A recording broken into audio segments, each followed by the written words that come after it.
Can I ask my question? Thank you. Hey, I got a question over here. Go ahead, Elizabeth. Question. Oof, big night tonight. You've been on a journey to get to this stage and join the WNBA sisterhood.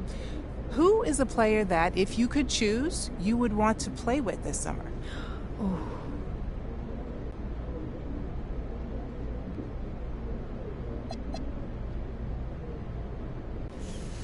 Ooh, easy answer for me. Asia Wilson. Mm-hmm. I know that she's technically still playing, but with everything that she's accomplished so far, she is a legend to me. That is legend status. And I want to put in that same work. You know, use my skills on both ends of the court and lead this franchise to multiple championships. Mm-hmm. I mean, she is a star in this league, and the game is better for having her in it. Have you thought about what you're going to say when that interaction happens? Wow.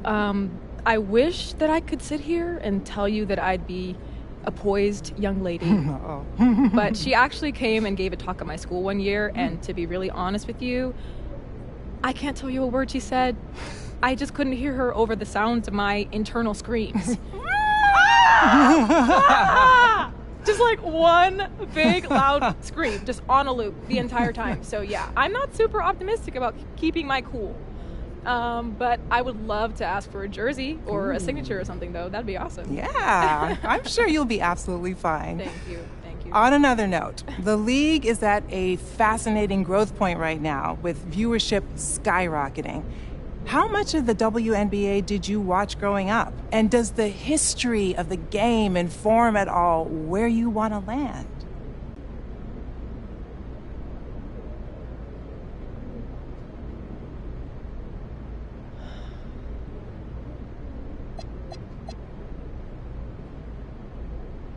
Honestly, it truly doesn't matter to me where I land because there are literally no bad options here.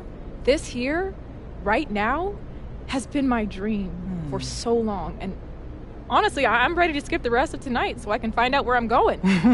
So I can trade in these heels for a pair of kicks and get to work. The spotlight has definitely been on women's sports these last years. How much do you think that on-court rivalries play a factor in the growth of the league? And do you think that these storylines are good for the game? Oh, I love the way that stories are being told right now. And I think that has fueled those rivalries that you're talking about. You know, look at Angel and Caitlin. They faced off in the national championship in college, and their fans have followed them to the WNBA. You know, every matchup between those two is a must-see TV. And the Fever and Sky have two of the hottest tickets in the sport right now. And when the Aces and Liberty assembled all that star power a couple years back, every matchup between them was called the Battle of the Super Teams, just pulling in huge ratings, huge numbers. And my grandma wouldn't be able to follow anything that was happening on the court. But I'll tell you, she knows all the tea. She definitely knows all the tea. And I think all these rivalries are just another entry point for the fans. Yeah, totally agree there.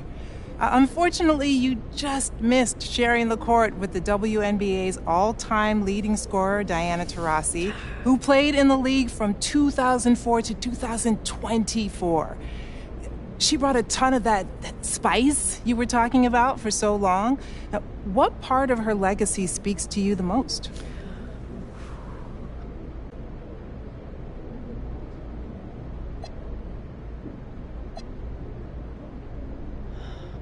I know I'm young, but I've definitely got some of those old school values too. And I can't look at DT's career without thinking about how she stuck it all out with one organization the entire time. It's so rare today. But you see why they're both so beloved by those communities, you know, who really embraced them and gave them a second home. And obviously it's out of my control, but I would love to make a connection like that for the long term.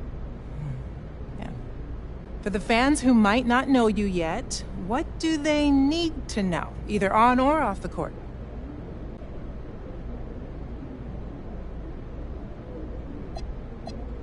Well, you know, being a professional athlete is about more than just buckets.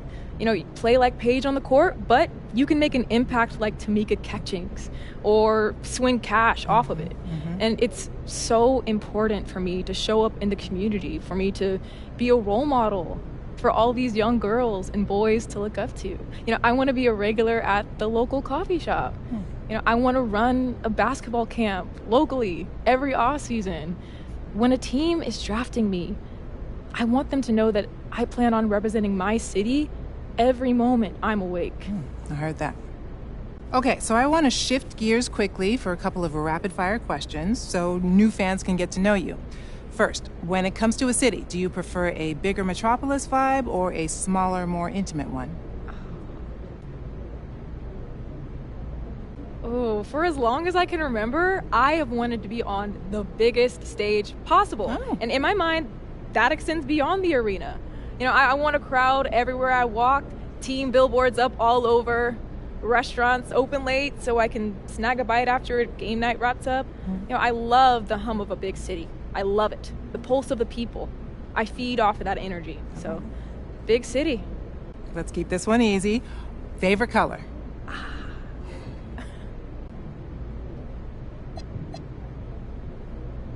Ooh. Black. Okay. One year, Skylar Diggins-Smith showed up to the WNBA All-Stars in this long black trench coat, sunglasses, black leather heels, long black dress underneath. My goodness. I had that same look as my phone background for like months after she showed out like that. Okay, how about this? On a day when you've got nothing scheduled and you can just relax on the couch, what is your go-to cheat meal?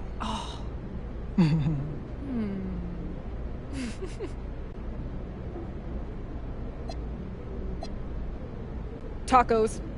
Zero hesitation. Final answer. They're like, honestly, the perfect vehicle for protein.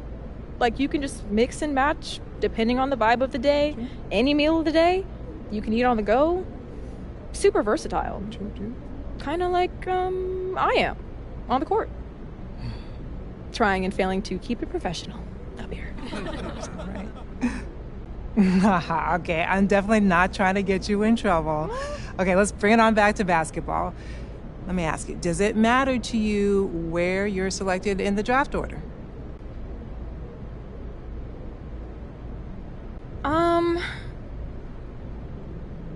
Yes and no. How is that for an answer?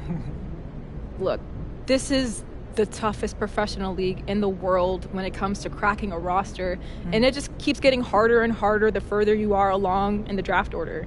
And there was that documentary, the 144, 2 years back, and I know we're up to 156 for the Valkyries, but still.